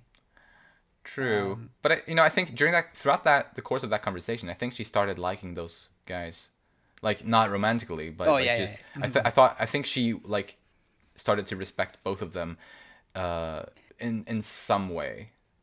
I mean, she was being very honest with them. According to her, she had nowhere else to turn, I guess. Right. It's the first time really talking, but anyway, that you do bring a good point. It's interesting how some people will show their affection to someone. I wonder, do you think a person to this extent do they exist in real life? Probably. Honestly, all sorts of people. There's all sorts of people. True. Yeah. Huh. Very interesting. I'd like to meet a real life Maki. So one thing I noticed about her character design that I don't think I realized before is she's got a fang. She does. A little snaggly tooth. Yeah, snaggly tooth. I think that's one of her unique characteristics. In Japan, I'm not so sure. In America, any sort of crookedness or anything like that is usually, okay, we can fix that with braces. In Japan, while they do have, the models will have straight teeth and they'll have braces time to time, but some of the times they actually promote and think a degree of crooked teeth is attractive, and the snaggly tooth is especially can be a attractive point, which is so foreign to me, having grown up, watching American media for the most part, and with American celebrities and the girls that I would meet and crush on and everything, like I'm not usually looking for the snaggly tooth, the fang. So, but I will say, ever since watching anime, the fang look has kind of grown on me, honestly. Dude, nice. You know, I guess my horizons are opening. My mind is opening a bit. Awesome. So, yeah, go figure. Yeah, dude, I think it's super charming. Anyway, sorry, I guess I'm just simping for the snaggly tooths now. Dude, good. I approve. Yeah. Her mood swings are cute, by the way. As I think Ishigami kind of mentions, it's a roller coaster where, you know, she goes from like being in denial and then, you know, just like, yes, I'm in love, or so. Yeah. I mean, I guess I probably could save that for comedy, but I think that's such a key point of her character is just how defiant she is, but then she kind of gives up kind of quickly. Yeah, and honestly, like, I love that as well, but I do think it kind of plays along with her, like, how conflicted she is about her situation. It's like she has these two things that she wants to fight for so badly. She wants to be, you know, remain best friends with Nagisa, but she also wants to engage in a relationship with Nagisa's boyfriend. And like, I think that back and forth kind of is reflected in her personality as well. And she is such a romantic. Yeah, very. Yeah. Like, as long as he's on my deathbed, yeah, I'll be happy. Like that went from 0 to 100 real quick. Yeah. You know, she's like, I don't care who he dates as long as he had my deathbed. I was like, whoa. She's got it bad for this guy who is a total loser. Yeah, right. What does she see in him, I wonder? I don't know. I really. And Kashiwagi's changed him so much too. Well, true. In at least in looks, not so much personality. You're right. Probably. Yeah, exactly. I don't think his personality has changed that much. But in the chapter before the major Maki chapter, I thought it was also really nice to see just how happy she looked in the little panels we saw of her spending some time with Nagisa's boyfriend. Yeah. Like singing karaoke together, walking around at the store together. Like, I think, you know, she really cherished those moments, I think. Yeah. Even though it was just for a short while. I agree. I don't know how she got him to do karaoke. He's because he's an idiot. She probably was like, oh, let's do karaoke. Oh, okay. Will that help us pick out a pendant? Yeah, Yeah. Totally. At this point, I would probably like to get to know him better as well. Sure. I'm down with that. I mean, the previous chapters we had him with, I haven't gotten the best impression of him. Not to say he's a jerk or anything like that, but I mean, I don't know, he's dense a bit. He's not the brightest, and I don't know, like, he has no tact. So I don't have the best impression of him. Yeah. Oh boy. Yeah. I don't think there's anything really to say about him, but perhaps there is something to say about Nagisa. I mean, she and Kaguya are two peas in a pod, as I think Maki says. Yeah, she does. Or not Maki, Miko. Oh, Miko, sorry. Yes. Yeah, sorry as well. Hey, no, it's my fault. It's my fault. It's your fault. Okay, Thank you for reading my mind. Yeah.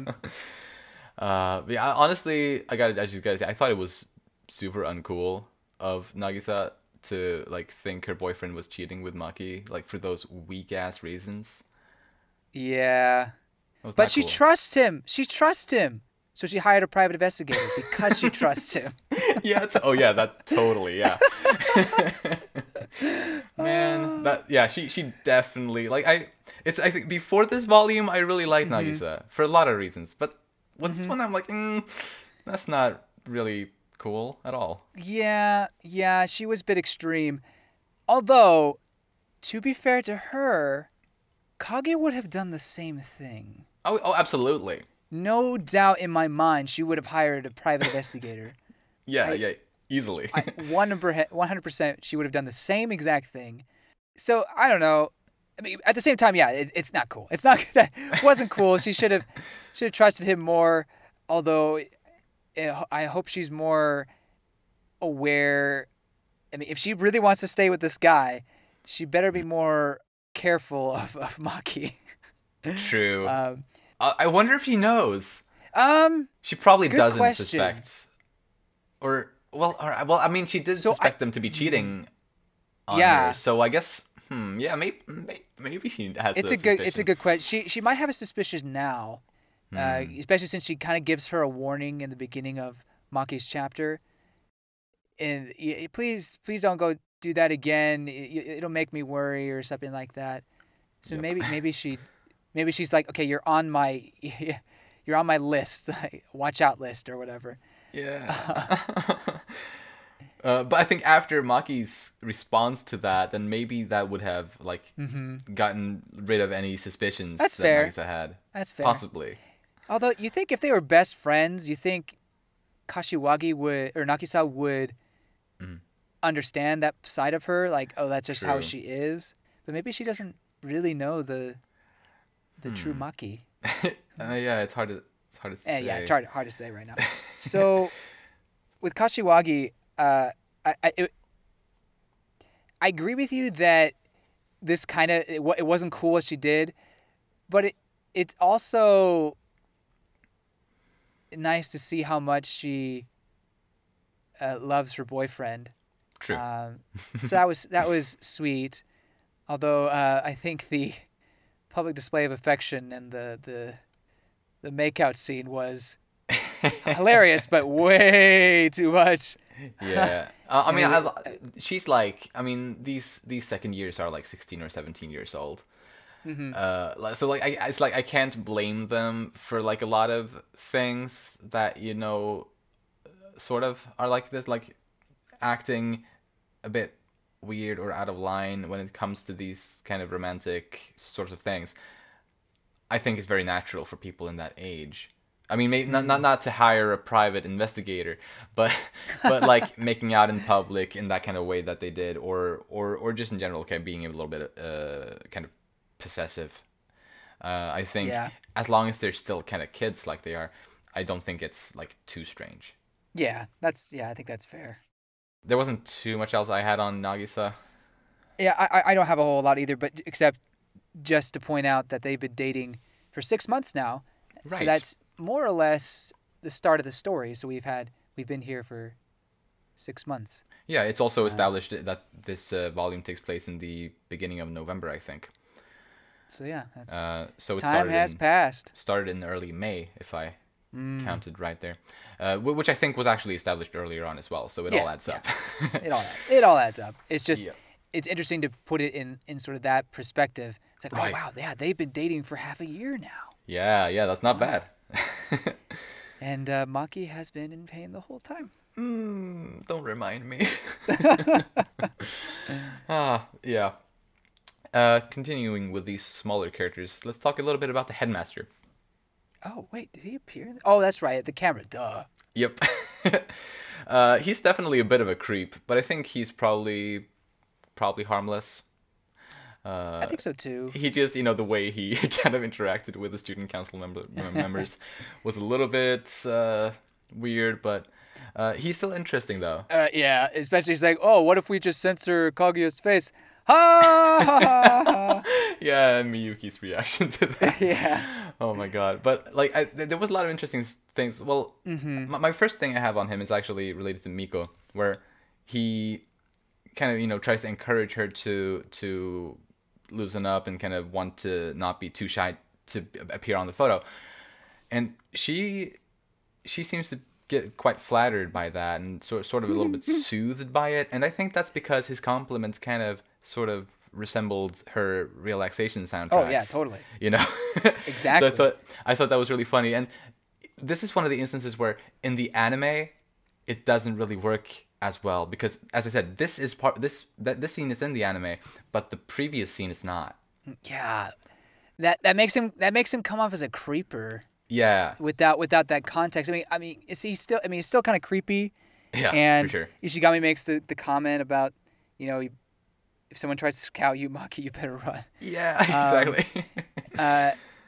So I don't know if he says in the anime, but I guess that can help. But still, not having the context of that she likes those words of encouragement and, kind of boosting her self-confidence. It does. I think it would make this scene a little creepy and out of place. But... Yeah, at least a little bit more more A little bit creepy. more. I mean, Yeah, it's not like really creepy in any No, way, no, but, no, no. but it does still have a little bit of that like old man perv kind of vibe, even though it's not quite there, but it's just a hint of it, you know. But yeah, like I thought that was a fun little kind of resemblance to that. So I also think that the headmaster is definitely very aware of the interesting relationships that are going on in this student council, I think. Totally. Because he makes these comments.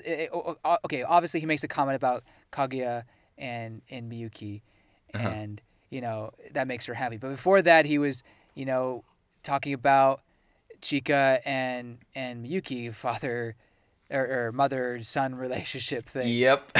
And, he seems to understand what everyone or how everyone is bonded together or something along those lines. Absolutely. And even Ishigami and Miko he put together. So I don't know. Maybe he's toying with them, or maybe he just wants to, or he knows that these kids are just stubborn and he wants to help them along. I'm not sure. Right. Yeah. It is definitely interesting to see like how seemingly perceptive he might be. That's true. That's true. It's either that or he's just like, it's just a coincidence, like the things he says. Although I don't know. It's hard to say. It totally could be just coincidence. Right. Yeah. Just kind of for a comedic thing. Yeah. Could be, or he just really understands people. But you also pointed out when we talked about him slightly in the previous volume, especially related to the flashback where Miko is kind of talking to him about getting you back to school. Like he seems to be, an understanding kind of person, and he was having a good time looking at Yu's paper where he just wrote like "screw you" or whatever. I think he's a chill guy. I do too. The only other characters that I have taken very, very few notes on, barely anything at all, were the two guys that invited Miyuki to the group date. Oh. Because we actually got like a little bit of like backstories to them and like true, between the chapters. That's true. I thought that was really funny because obviously they are nobodies to the story, but we still got this like pretty interesting kind of little backstories to them. Yeah, we also got backstories last volume for a couple of characters. Not a ton, but there was one, like two students who were gang or children of gang members, and one was like the prince of a lost kingdom or something like that. Oh, that's right. And at the time, I just kind of blew it off as comedic, but I don't remember where. But I thought I saw them again appear somewhere. Oh, really? Yeah, I don't know if it was this volume or last volume. I know I forgot to mention it, but either way, they appeared again. So I was like, wait a minute. Are these characters in any way reoccurring? Not to the extent of like, a side character, but just a reoccurring background character? I don't know. Either way, they all have, or a lot of them have incredibly cryptic and deep backstories. So yeah, cool backstories, bro. Yeah, cool backstory. So did we miss any character that you wanted to talk about? No, we good. We good. Cool. All right then, let's move on to the comedy. Let me just say the group date, those two chapters, the music headphones and the fried rice chapters, hilarious. Like peak comedy in my opinion. Yes. So hilarious, so freaking good. Totally. Yeah. Like, and out of those, like, especially at least for me, the Miko and you like headphones. That was chapter. Classic. Like that one. Not only is it like one of the funniest chapters ever, it's also really like it gives us an insight into Miko's, well, who she is and what which is makes me love this chapter so much, and as well as that, it also shows Yu's good side, and like which we knew of already, but just kind of shows us even more of that. But yeah, I love that chapter so much, and it made me laugh so hard. Same.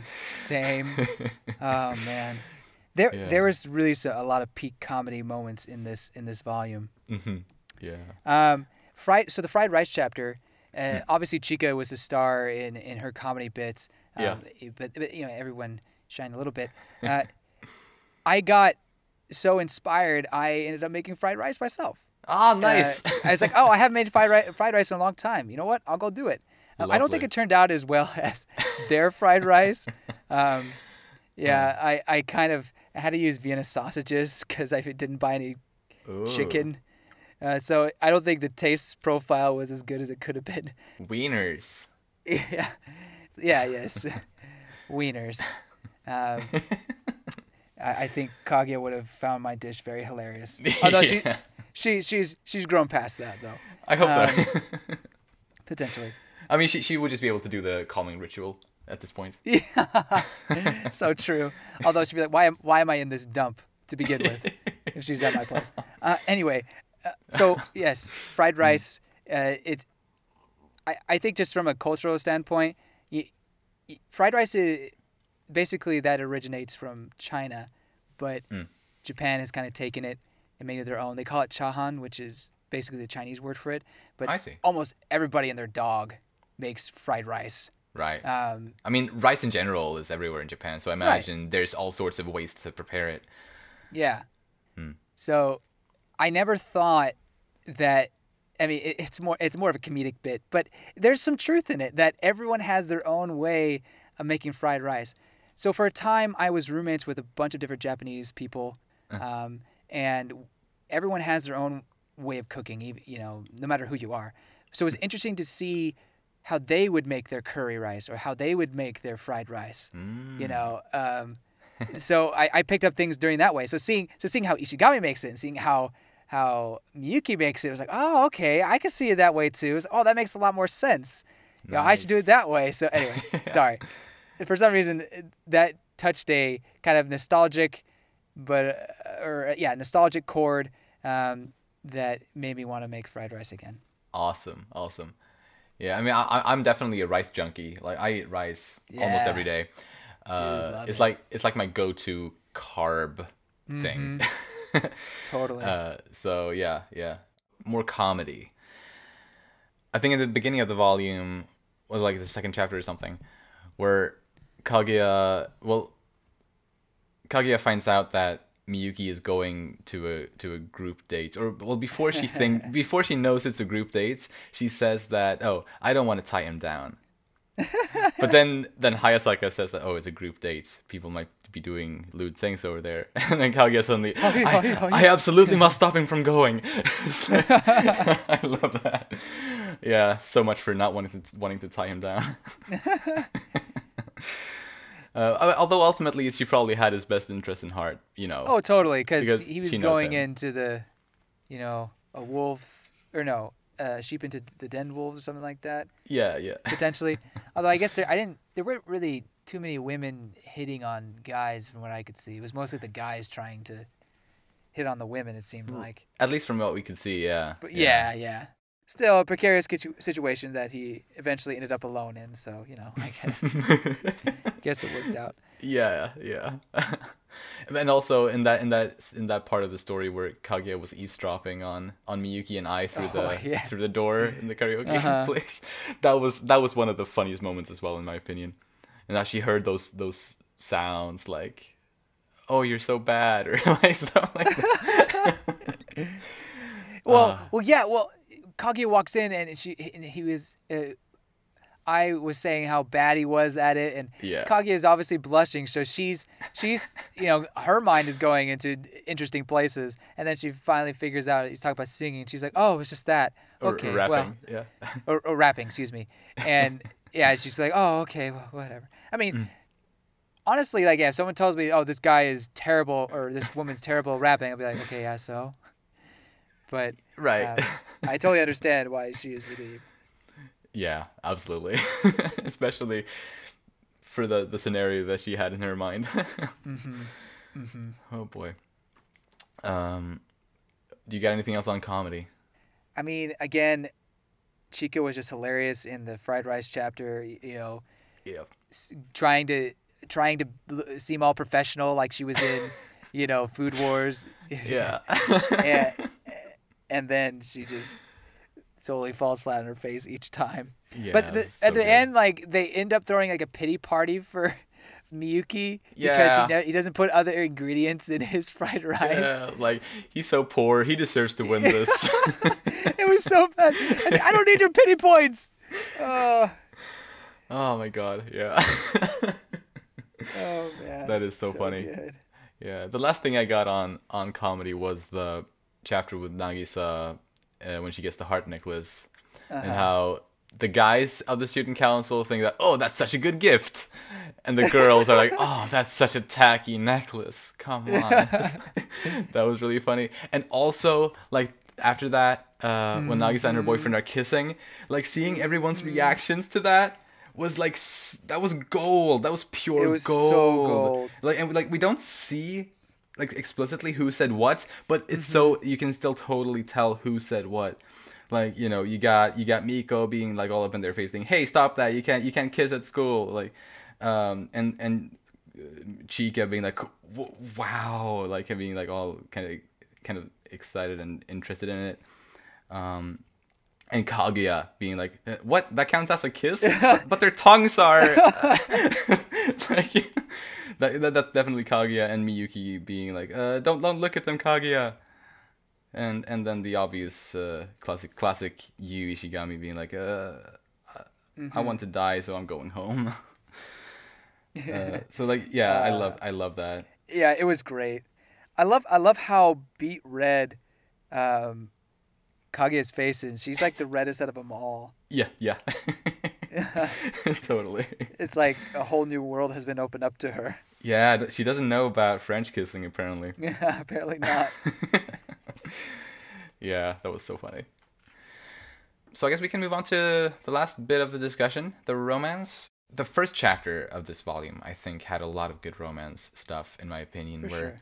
Miyuki, he's wondering, in what kind of way does Kaguya like him? Is it just like a friend? Does she like him, or does Friendship zone. yeah, or does she like him? It's like that whole thing. And the part where he imagines, like in his head, he's imagining himself confessing his love to her, and she turns it down. But in this scenario that he envisions in his head, the way she turns him down is a pretty easy and polite turn down, I'd say. The way but he still kind of thinks of that as the worst possible outcome. Those are the words he uses. So I think that goes to show the fact that such an easy turn down is the worst possible outcome to him. I think that goes to show just how madly in love he is. I agree, but I agree totally, and I don't mean to put a but here, but I'm saying but. But I think it's I look at my own life, and if I had like a romantic interest in someone, I think being treated like just a friend and never being seen as a romantic possibility would be worse than potentially being turned down, because instead of having her say no or just how cute or something like that, it'd be now I got to escape the friendship zone, which apparently is impossible to escape from. I don't know. I mean, I totally see where he's coming from, where that would be the worst possible outcome. Yeah, I mean, absolutely. But I also think, yeah, it probably depends a bit on how interested you are in a person in a romantic way. Because at least I feel like the reaction he has to that mental kind of imagination is so strong, and I feel like that definitely shows like his feelings are strong for her. Yeah, for sure. But yeah, like it is interesting, like how he has that kind of fear of being only a friend to her, and especially since the previous volume he was in a pretty bad place, and like not knowing how she felt about him, and he saw her being nice with you, and like so he had these kind of things, like maybe me and you are both kind of just in the like just friends to her, and that whole thing. And so during this chapter, when they were conversing, and when she actually started, like after he had kind of told her a bunch of things, like nice things, compliments, she started saying nice things about him. One of which was that he's a nice guy, which to him just immediately like, oh no, it's the friend zone. But then she actually is able to clear that up by opening up a little bit more and explaining that that's someone like that trait is something that I want in my romantic partner, or like something along those lines. She explains. So happy she went there. Yes. I really am. Yeah, I was so happy for her to open up that much. And ultimately that chapter ended with both of them being super happy, and like seeing them both that way was worth so much to me. I love how they're like, oh my gosh, she was totally crushing on me, and then Kaguya's like, oh, what a leech. Yeah. I love it. Yeah. But yeah, I love that chapter so much, and just how they're both showering each other with compliments, and I mean, it just starts with Miyuki wanting to get Kaguya to blush, but it becomes this really romantic and nice thing. So my other romantic one is the coins. I already mentioned how I really like this chapter for various reasons, but I like, again, how it confirms that romance is happening within and outside the student council, because at least as I speculated, or I think we both speculated, the Ishigami is the one who is the other person who likes someone. But clearly Miyuki and Kaguya are honest with themselves during this game. Yeah. And in that way are showing their feelings. And I mean, obviously they try to trick each other just the same as always. Yeah. But still, it's still romantic in that they're basically confessing anonymously, right, that they have feelings for each other. Yeah, totally. Though it was pretty dirty of Kaguya to be like, heads if you view me as a romantic interest, tails if you don't. Yeah. Man. Yeah, she definitely and she kind of used the excuse like, oh, this is just like using Miko's questions, when really no, it wasn't really, I don't think. I mean, to be fair, I think all those questions were a bit, I mean, I understand why they asked them, but at the same time, it's like, come on, guys. Don't be like this. That puts people in such a precarious situation. Right. You know? Although Kaguya's, and I think as is pointed out by someone, Kaguya's question is very much like those types of games should go in the types of scenarios where they're played. Oh, typically. Good point. Point. So she was kind of more in that, even though it was probably, maybe it wasn't intentional on her part, at least she was playing along with what it would have been like if this was like a group date kind of thing. Can you imagine being in a group date and then you said, okay, everyone who has a romantic interest in me, do heads. Everyone doesn't do tails, and everything is tails. Oh, great. Self-esteem skyrockets down. That's why you don't ask these questions. Honestly, yeah. Don't do it. That would be bad, especially if you're asking that and you have an interest in someone and one of the other people there. Yeah. And then that's basically a hard confirmation that, okay, well, I guess those feelings aren't returned. Oof. I guess on the bright side, you don't have to waste your time. Yeah. I guess so. I guess that's the optimistic side of it.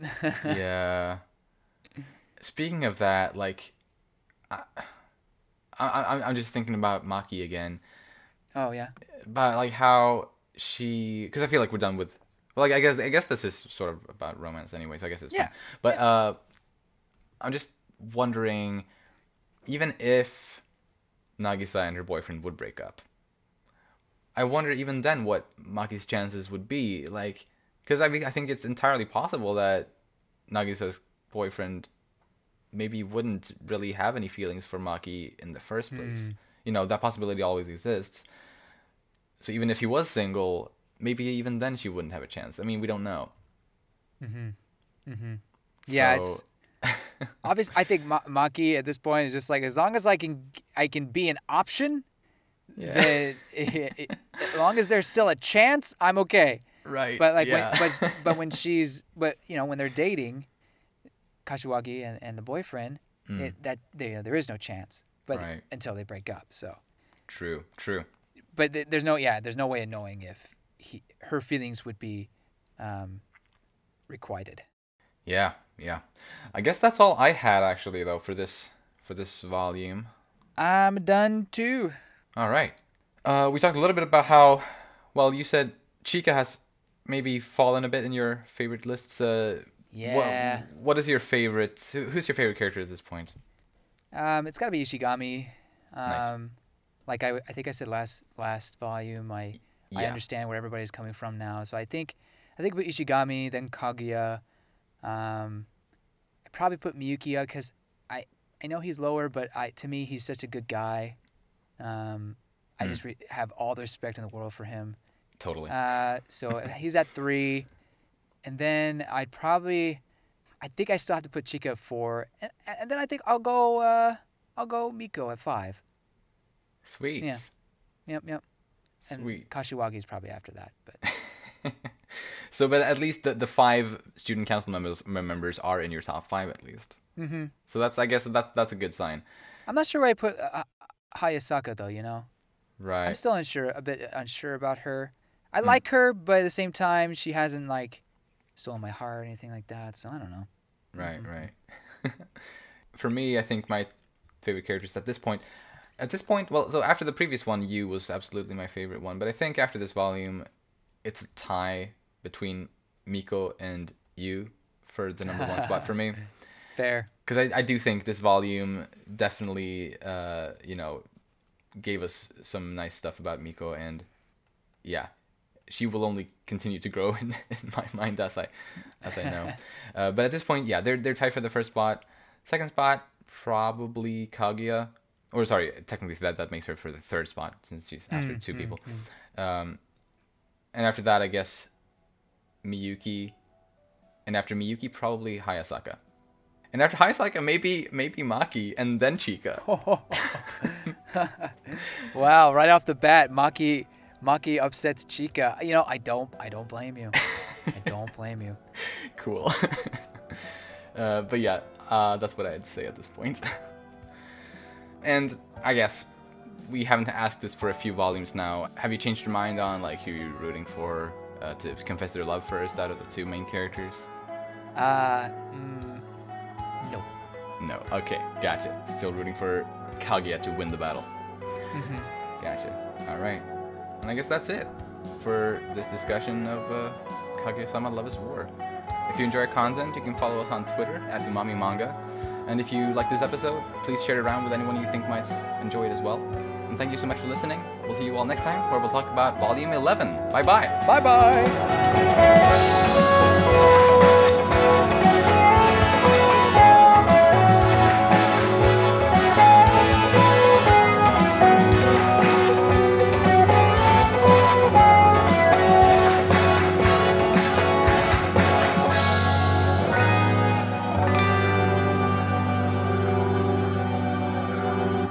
Do you remember where we left off? You were talking about something. I know. I can't remember.